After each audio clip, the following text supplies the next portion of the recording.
ముద్రగడ పద్మనాభం గారు పవన్ కళ్యాణ్ గారు వస్తారు. పవన్ కళ్యాణ్ గారు మా ఇంటికి వచ్చి మమ్మల్ని ఆహ్వానిస్తే జనసేన పార్టీలోకి వస్తామని చెప్పి ఈ మధ్య దాకా ఆయన ఏవో కొన్ని ప్రకటనలు చేయటం, తాడేపల్లిగూడెం బొలిశెట్టి శ్రీనివాస్ గారు వెళ్ళి ఆయన కలవటం, పవన్ కళ్యాణ్ గారు కలుస్తారని చెప్పి చెప్పటం, పవన్ కళ్యాణ్ గారు కలిస్తే జనసేన పార్టీలో చేరతామని చెప్పి చెప్పటం, ఇవన్నీ కూడా ఈ మధ్యకాలంలో మనం జరుగుతున్నటువంటి విషయాలు, మనం గమనించాల్సినటువంటి విషయాలు. అయితే ఏంటంటే ముద్రగడ పద్మనాభం గారు మళ్ళీ వైఎస్ఆర్ కాంగ్రెస్ పార్టీలోకి వెళ్ళబోతున్నారు అనేటువంటి సమాచారం. అంటే ఒక రాజకీయ పార్టీలో చేరటానికి ఎలాంటి అభ్యంతరాలు ఉండవు, ఎవరైనా ఏ రాజకీయ పార్టీలో అయినా ఉండొచ్చు, తప్పేం కాదు. కాకపోతే ఈ డైలమా ఎందుకు? కాసేపు జనసేన పార్టీ, కాసేపు వైఎస్ఆర్ కాంగ్రెస్ పార్టీ, ఈ డైలమా ఎందుకు? ఎలాగూ ముద్రగడ పద్మనాభం గారు వైఎస్ఆర్ కాంగ్రెస్ పార్టీతో సన్నిహితంగానే ఉన్నారు. వైఎస్ఆర్ కాంగ్రెస్ పార్టీ కోసం ఆయన చాలా కార్యక్రమాలు చేశారు. తెలుగుదేశం పార్టీకి వ్యతిరేకంగా కాపు ఉద్యమాన్ని నడిపారు. ఆ రోజు ఈడబ్ల్యూఎస్లో 10% రిజర్వేషన్లు ఇస్తే కాపులకి రిజర్వేషన్ ఇవ్వాలని చెప్పి ఆయన ఉద్యమించారు. ఆ రిజర్వేషన్లు జగన్మోహన్ రెడ్డి గారు తీసేసినా దాని గురించి మాట్లాడలేదు. అప్పుడు కాపు కార్పొరేషన్ పెట్టి ఎంతో కొంత రుణాలు ఇచ్చుంటే రుణాలు ఇచ్చారు, ఎంతో కొంత కాపులకు లబ్ధి చేకూరింది. ఆ తర్వాత జగన్మోహన్ రెడ్డి గారు వచ్చిన తర్వాత అసలు ఎలాంటి కాపు కార్పొరేషన్ లేదు, దాంట్లో నిధులు లేవు, దాంట్లో ఎలాంటి ఇవి కూడా ఇచ్చినటువంటి పరిస్థితి లేదు. కాపు విద్యార్థులకు విదేశీ విద్యా దీవెన కింద గతంలో 10 లక్షలు 20 లక్షలు ఎంతో కొంత అమౌంట్ ఇచ్చున్నారు. చాలామంది విద్యార్థులు లబ్ధి పొందారు. ఈ మధ్యకాలంలో కొద్దిమంది విద్యార్థులకి విదేశీ విద్యా దీవెన కింద ఇప్పుడు జగన్మోహన్ రెడ్డి గారు ఇస్తున్నటువంటి పరిస్థితి. అది కూడా టాప్ ర్యాంక్డ్ కాలేజీలో ఉన్న వాళ్ళకి మాత్రమే ఇచ్చేటువంటి పద్ధతిని ఒకదాన్ని పెట్టారు. మరి ఇలాంటి విషయాలు, దాంతోడు పీజీ విద్యార్థులు స్కాలర్షిప్ తీశారు. చాలామంది కాపు విద్యార్థులు సొంత డబ్బులు కట్టుకొని చదువుకోవాల్సినటువంటి పరిస్థితి ఏర్పడింది. అంటే తెలుగుదేశం పార్టీ అధికారంలో ఉన్నంత వరకు కాపులకు నష్టం జరుగుతుంది, కాపులు నష్టపోతున్నారని గొంతు చించుకున్నటువంటి ఈ పెద్ద నాయకుడు, ఈ పెద్ద కాపు గారు మరి వైఎస్ఆర్ కాంగ్రెస్ పార్టీలో జరిగినటువంటి న్యాయం ఏంటి?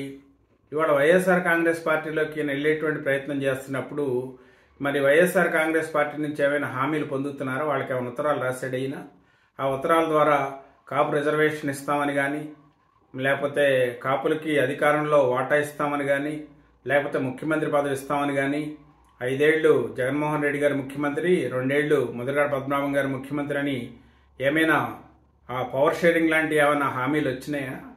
మరి ఏ ప్రాతిపదికన మరి వీళ్ళు వైఎస్ఆర్ కాంగ్రెస్ పార్టీలో చేరుతున్నారో అర్థం కానటువంటి పరిస్థితి. సరే, ఇంకొక ఆయన ఉన్నాడు, హరిరామ్ జోగయ్య గారు. ఆయన చచ్చేంత వరకు నేను జనసేన పార్టీలోనే ఉంటా, జనసేన పక్షానే ఉంటా అంటాడు. ఆయన కొడుకు పోయేమో వైఎస్ఆర్ కాంగ్రెస్ పార్టీలో కండువా కప్పించుకుంటాడు.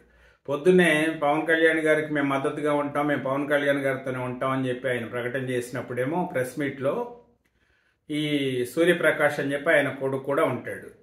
ఆయన కొడుకే అంటాడు, వైఎస్ఆర్ కాంగ్రెస్ పార్టీలో చేరాలి అంటే అతిపెద్ద దొంగలైతేనే చేరతారు, మామూలు వాళ్ళు ఎవరు చేరరు అని చెప్పి ఆయనే ప్రెస్ స్టేట్మెంట్ ఇచ్చాడు.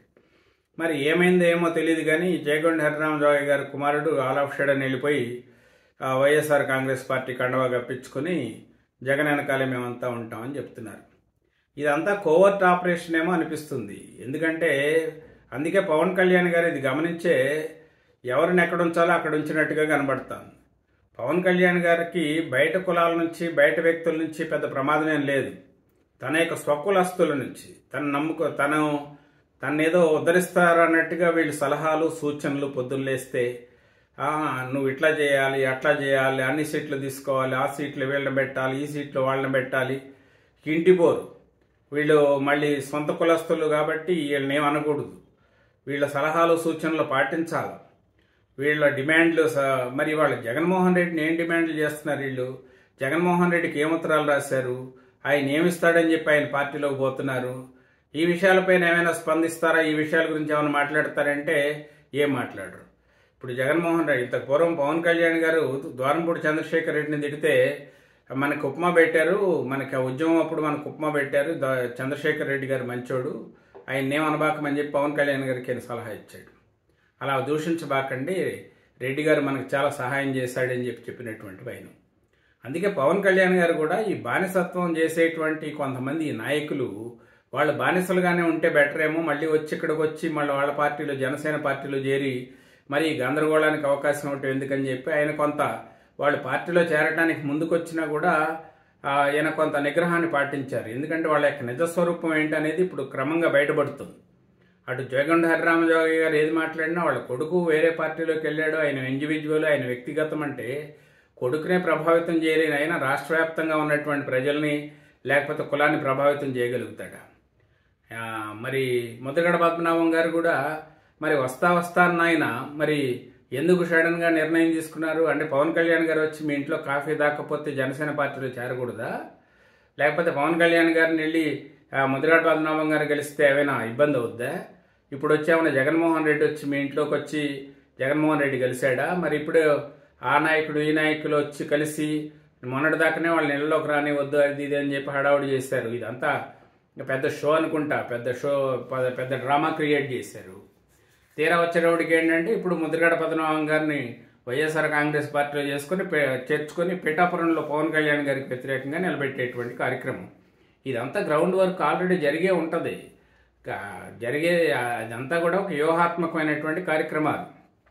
వైఎస్ఆర్ కాంగ్రెస్ పార్టీ ఆడిస్తున్నటువంటి డ్రామాలో వీళ్ళు పావులుగా ఉండి ఏదో ఒకలాగా గతంలో ప్రజారాజ్యం పార్టీని భ్రష్టు పట్టించినట్టుగా ప్రజారాజ్యం పార్టీలో పక్క నుండి వెన్నుపోటు పొడిచినటువంటి వెన్నుపోటుదారులాగా కొంతమంది వెన్నుపోటుదారులను తయారు చేద్దామనేటువంటి ఆలోచన వైఎస్ఆర్ కాంగ్రెస్ పార్టీ చేసినట్టు కనబడుతోంది. ఈ విషయాలన్నింటినీ కూడా ప్రజారాజ్యం పార్టీ టైం వేరు, ఇప్పుడు టైం వేరు కదా. చిరంజీవి గారు వేరు, పవన్ కళ్యాణ్ గారు వేరు కదా. చిరంజీవి గారు అయితే అమాయకంగా అందరూ నమ్మారు. పవన్ కళ్యాణ్ గారు నమ్మినట్టు నటిస్తారు. ఎవరు ఏమిటి అనేది ఆయనకు ఒక అంచనా ఉంది.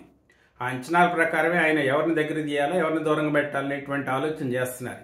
ఆయన 24 సీట్లు తీసుకున్నాడనే అసంతృప్తి కొంత ఉన్నా కూడా ఈ జరుగుతున్నటువంటి పరిణామాలు చూస్తూ ఉంటే వీటన్నిటి నేపథ్యంలోనే ఆయన ఈ నిర్ణయం తీసుకున్నారు. అంటే ఇవాళ పవన్ కళ్యాణ్ గారు తీసుకున్నటువంటి నిర్ణయాల వెనకాల ఒక చాలా చాలా అంటే చాలా విషయాలు పరిగణలోకి తీసుకుని ఆ నిర్ణయాలు తీసుకుని ఉంటారు. లేకపోతే ఏంటంటే ప్రతి ఒక్కడికి జనరల్గా ఏంటంటే 24 సీట్లైనా ఇంకా కొన్ని సీట్లు వస్తే బాగుండేవు అనేది ఆ పార్టీ సానుభూతి పరులకి అందరికీ ఉంటుంది. కానీ ఇలాంటి వెన్నుపోటుదారులు, ఇలాంటి పక్క నుండి పక్కలో బల్లేల్లాగా తయారైనటువంటి వ్యక్తులు, కులం పేరుతో టార్గెట్ చేసి మాట్లాడేటువంటి వ్యక్తులు ఏంటండి? కులం రాజకీయాల్లో కులం ఏముంది? జనసేన పార్టీ ఏమైనా కుల సంఘమా? జనసేన పార్టీ అనేది ఒక రాజకీయ పార్టీ. దాంట్లో అన్ని కులాల వాళ్ళు ఉంటారు. మీ అలుగుడు, మీ పెత్తనాలు ఆ పార్టీ పైన ఏంటి? వాళ్ళ పార్టీ నిర్ణయాలు వాళ్ళు తీసుకుంటారు, వాళ్ళ కార్యక్రమాలు వాళ్ళు చేసుకుంటారు.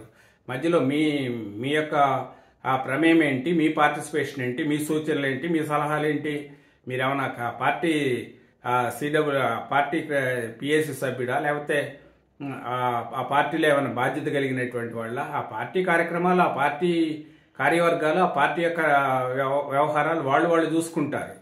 ఈ కమ్మోళ్ళు ఎవరైనా తెలుగుదేశం పార్టీకి సలహా ఇస్తున్నారా? రెడ్లు ఏమైనా వైఎస్ఆర్ కాంగ్రెస్ పార్టీకి సలహా ఇస్తున్నారా? ఎక్కడ లేనత్తి ఈ కులంలోనే ఎందుకు, మీరెందుకు అన్ని సలహాలు సూచనలు, నువ్వు ఇట చేయాలా, నువ్వు అట్ట చేయాలా, నువ్వు అట్ట పోవాలా, నువ్వు ఇట పోవాలా, ఇలాంటివన్నీ మీరు కుల సంఘాలు పెట్టుకుంటే మీ కుల సంఘాలు మీ కార్యక్రమాలు మీరు నిర్దేశించుకోండి, మీరు చేయండి.